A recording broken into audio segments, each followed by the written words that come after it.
Good morning, everybody. Okay, so I tried to go live on YouTube and I'm not set up for that yet. I tried to go live on Facebook and I could not see or hear myself. So here I am back pre-recording. Guess I'm not ready for that yet. But okay, so what I'm doing is preparing chicken thighs, making them into barbecue chicken so that I can have baked potatoes. We're going to put the barbecue chicken on top of the potatoes. So this is probably not going to be a long video at all because I'm just going to show you how I'm prepping the chicken, removing the skins. I'm going to let the meat cook off of the bones so that way I don't have to do all that deboning. I'll let that happen in the natural process.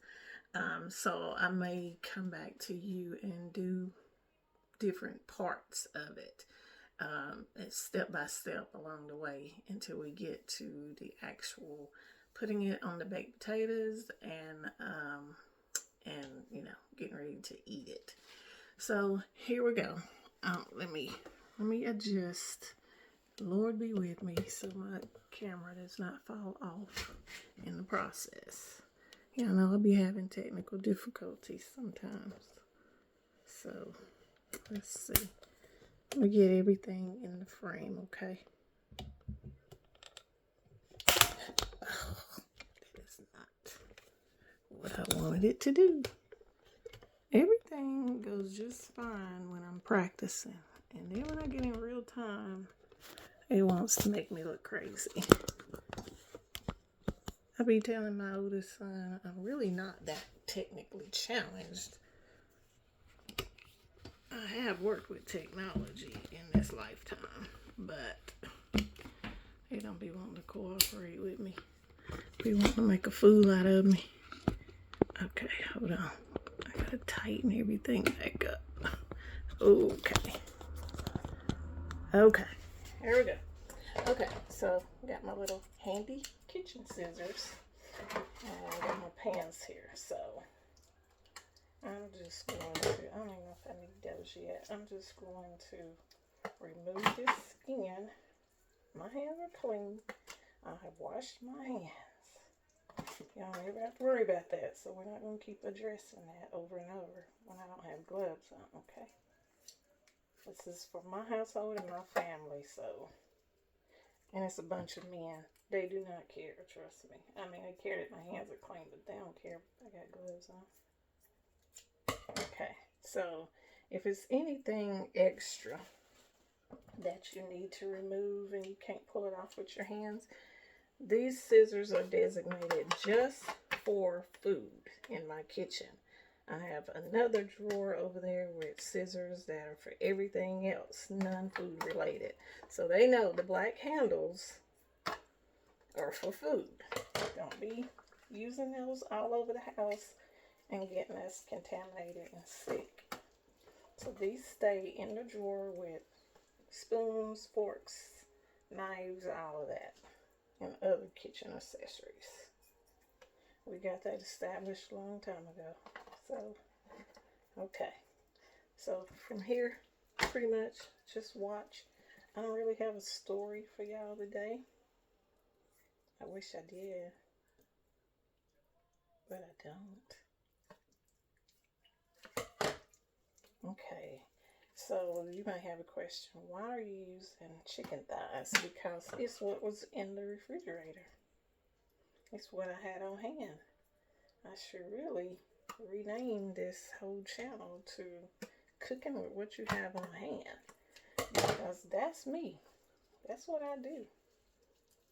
I use what I have. Mainly because I want you to understand that you can make do. Maybe I do have a story. You can make do with what you have. That's even in the Bible. I'm not going to turn this into a Bible study for you, but I do want to drop that nugget because when the widow woman was telling the prophet Elijah that she didn't have anything in her house, she didn't have any food, she didn't have any resources, and she needed some help. Um, she didn't understand how to use what she had. And so the prophet had to show her how to use what she has. And so the first thing he asked her is, what do you have in the house? She said, nothing but some oil. And the prophet was like, then that's all you need. That's what we're going to use. Exactly what you have in the house. And that's what I want y'all to understand from these segments I'll be showing y'all. Okay, let me discard this. Is that use what you got in the house. People got too much pride these days. They feel like they watch too much TV for one. Too much. It ain't even so much TV. A lot of it is just YouTube stuff. And I can tell you now, a lot of it is staged. So don't get caught up in that. Don't be so prideful, or you might miss out. You might even starve. Okay, so I'm putting all of my, this is what I'm doing in the background. And this is how I put stuff into the trash. And then, like, if the trash is not going to go out by tomorrow, I would pour some bleach on top of this to keep it from smelling while it's in the house. I had a person tell me, she was from New York, and she said the way the trash ran, they did not, if they had to keep stuff in the house to keep it from smelling, if it was food like, she would put it in the freezer or refrigerator so that it wouldn't smell the house up until they could throw it away.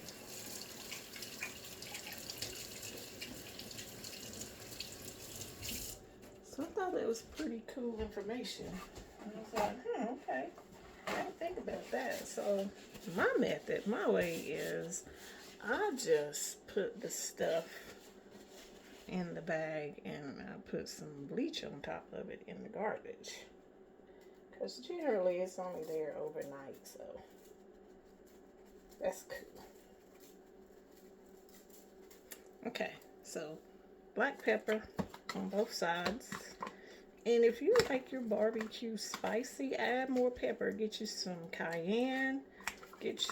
Add like heavy black pepper. Add some cayenne pepper. However you like it, you know, to the intensity that you like the heat. I like mine to kind of fall in between. So, okay, so this is some Kansas City seasoning rub, sweet and smoky. This is good. My husband found this somewhere. I don't know where. I'm about to find out. I took a picture of it. Excuse me. I took a picture of it because every time we find something good and use it up, we forget what it was. And as you can see, I'm straying away from my Kinders today. But don't get me wrong, I still like my Kinders. But speaking of, the taste for this that I'm using, this Kansas City rub, is somewhere between the, which one is it? It's somewhere between this firewood garlic Kinders and what was the other? Oh, and the Chipotle. Let me see this one, and the black cherry Chipotle. So this one seasoning gives you the flavor of these two. Excuse me. Now the black pepper got me sneezing. Does it every time, but you know, as one of these YouTubers says, if you ain't sneezing, you ain't seasoning. But these two is this one. Y'all see what I'm saying? These two, firewood garlic and black cherry chipotle. This Kansas City rub tastes like the two of these put together. So there you go. Now I done turned y'all on to something right there, okay? That's money in the bank right there. Okay, now I'm seasoning this heavy, really heavy this time. Heavier than I normally do because it's gonna be barbecue.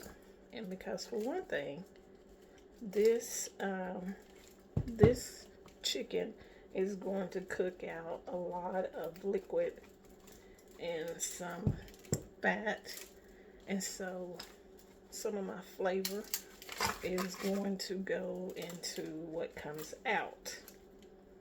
Okay, the liquids that come out. So I'm putting this on super duper heavy. Can y'all see that? Heavy. Loaded. Loaded on there this time. Because barbecue is supposed to be full of flavor. And that's what we want. Now, for those of you that don't want baked potatoes, or maybe you want to serve this to your kids, and maybe your kid, like your young kids, and maybe your young kids do not have a palate for baked potatoes at this point. Get you some french fries. Get you some tater tots. Put them on the french fries. Put the barbecue chicken on top of the french fries and tater tots. And they'll love it. Yeah, there's ways to make grown-up meals kid-friendly so that you don't have to worry about, well, now I gotta fix chicken nuggets for them while I'm fixing barbecue chicken for us. No, you don't. Or at least in my house, I wouldn't have. My kids had mature palates. They were trying to eat everything I ate, which at the time wasn't fortunate for my grocery bill, but we made it. Okay, so there is the chicken, heavily seasoned. Okay, so let me wash my hands, and I'll show you the next step.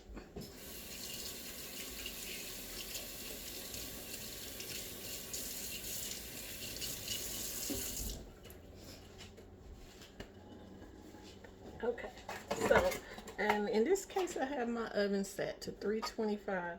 Y'all, I finally figured out to use my ring light to keep all that back glare from either the window with the sun coming in, which is cloudy today, so I don't have that problem. But I was having problem with a back glare from the light overhead.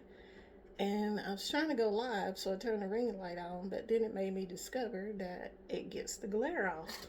Go figure.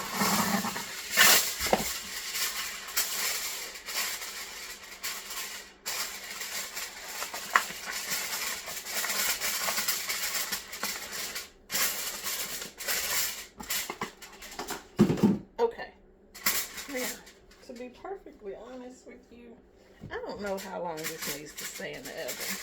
All of our ovens are different, so I don't know a time frame to tell you. We're going to figure that out today. I'm just going to put it in, and my thought process is I want it to cook low, slow, and to the point of falling off the bones, or where I could just pull it off the bones very easily, like with a fork. Okay, so that's my process. And so now it's a little after 9, and so I'm gonna leave it my intentions are to leave it at least until 12 o'clock. So that's at least 3 hours, maybe 12 at this point, 12:30. I don't think it's 9:30 yet, but a full 3 hours I think is good. I may come and check it after an hour and a half, but really I don't have any intentions to. I'm just going to go in here and I'm going to get involved in a podcast and forget about it. That's the intentions. So this video, unless I can find somebody to edit it, this is bringing it out of the oven is going to be part 2. Okay, so this is going to be broken up into segments, remember?